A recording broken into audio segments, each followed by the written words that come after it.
और ये मंडलेश्वर भी नहीं है, कोई 13 अखाड़ा में कहीं भी और पता नहीं चल पाया कि किस अखाड़ा की ये मंडलेश्वर है। एक तो हेमंत चक्की को मैं कहता हूँ कि आप एक तो आप महामंडलेश्वर नहीं है किन्नर अखाड़े से।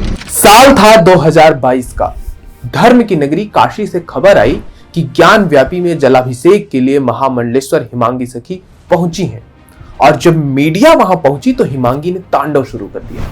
करीब आधे घंटे तक सिक्योरिटी से घिरी हिमांगी हंगामा करती रही। हिमांगी का तांडव हंगामे तक ही नहीं रुका। तांडव करते हुए हिमांगी ने खुद का जलाभिषेक कर लिया। दरअसल हिमांगी को चाहिए था मीडिया अटेंशन। वो मशहूर होना चाहती थी, मीडिया में आना चाहती थी। फेमस होने की चाहत रखने वाली हिमांगी फेमस होने के लिए कई पैतरे अपना रही थी। धर्म और अध्यात्म का दिखावा करने वाली हिमांगी का एकमात्र उद्देश्य है किसी भी तरह से मशहूर होना। मशहूर होने के लिए हिमांगी ने क्या कुछ नहीं किया। फिल्मों में हाथ आजमाया, धर्म का सहारा लिया, राजनीति में जाने की कोशिश की, लेकिन कुछ ज्यादा हाथ लगा नहीं। साल 2005 में हिमांगी ने फिल्म शबनम मौसी में काम किया था। इतना ही नहीं, वो शबनम मौसी के अलावा डाउनटाउन, दक्षिण की फिल्म थर्ड मैन और भोजपुरी फिल्म बाप रे बाप में भी काम कर चुकी है। दरअसल हिमांगी का बैकग्राउंड भी थोड़ा फिल्मी है। हिमांगी के पिताजी मुंबई में फिल्म डिस्ट्रीब्यूटर थे। उनकी कंपनी का नाम विश्वकर्मा ओवरसीज था। गरीबी और परेशानी बेचने वाली हिमांगी हाई प्रोफाइल फैमिली में पली बढ़ी। हिमांगी की शुरुआती पढ़ाई भी कॉन्वेंट स्कूल में हुई। इसके बावजूद भी वो अपने आप को कमजोर और अबला बताकर सिंपैथी पाने में कोई कसर नहीं छोड़ती। हिमांगी के जीवन की कुल उपलब्धि है ट्रांसजेंडर होना। उन्होंने अपने जीवन में कुछ खास किया नहीं है। मीडिया अटेंशन भी उन्हें सिर्फ ट्रांसजेंडर होने की वजह से मिला है।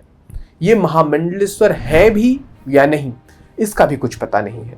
आप महामंडलेश्वर नवलगिरी जी को सुनिए। एक तो हेमंत चक्की को मैं कहता हूँ कि आप एक तो आप महामंडलेश्वर नहीं है किन्नर अखाड़े से।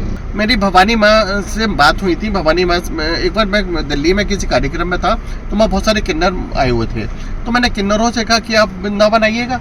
तो उन्होंने कहा वृंदावन नहीं आएंगे, आपके हेमंत चक्की जी हैं और आप उनको महामंडलेश्वर कहते हैं। तो मैंने कहा अगर ऐसी वाली बात है तो किन्नर अखाड़े को इस पर ऑब्जेक्शन करना चाहिए, किन्नर अखाड़े को आवाज उठानी चाहिए। हमने कहा वो अगर अपने आप को किन्नर महामंडलेश्वर कहती हैं तो आपको इसकी आवाज उठानी चाहिए। तब मुझे जाके मालूम पड़ा कि जब किन्नर अखाड़े से महामंडलेश्वर नहीं है, तब मुझे ये मालूम पड़ा। अभी इस पर हम लोग शायद लक्ष्मी त्रिपाठी जी से भी बात करेंगे और किन्नर अखाड़े से बात करेंगे वो किस अखाड़े की महामंडलेश्वर है। हेमंत चक्की को बताना चाहिए कि मैं इस अखाड़े की महामंडलेश्वर हूँ। हिमांगी को जब ज्यादा फेमस होने की तलब जगी तो हिमांगी खुलकर राजनीति में आ गई। हिमांगी को पता था कि वो कहीं से भी चुनाव लड़े वो नहीं जीत सकती। हिमांगी सिर्फ चुनाव हाईलाइट होने के लिए लड़ रही थी, इसीलिए हाई प्रोफाइल सीट चुना और बनारस से नरेंद्र मोदी के खिलाफ मैदान में आ गई। हिमांगी सखी को अखिल भारत हिंदू महासभा ने टिकट भी दे दिया। फिर पता नहीं क्या बात हुई और हिमांगी ने निर्दलीय चुनाव लड़ने का फैसला कर लिया। पीएम मोदी पर आरोप लगाते हुए कहा कि देश के प्रधानमंत्री ने किन्नरों पर ध्यान नहीं दिया है।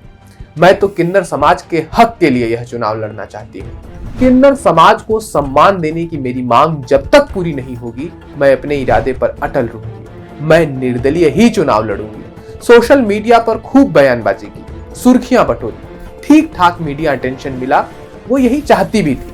फिर अचानक से पता नहीं क्या डीलिंग हुई और हिमांगी ने चुनाव लड़ने से मना कर दिया। अब लोकसभा का चुनाव बीत चुका है, बॉलीवुड में वो जा नहीं सकती, इसलिए मीडिया में आने के लिए वो कोई नया मुद्दा खोज रही है।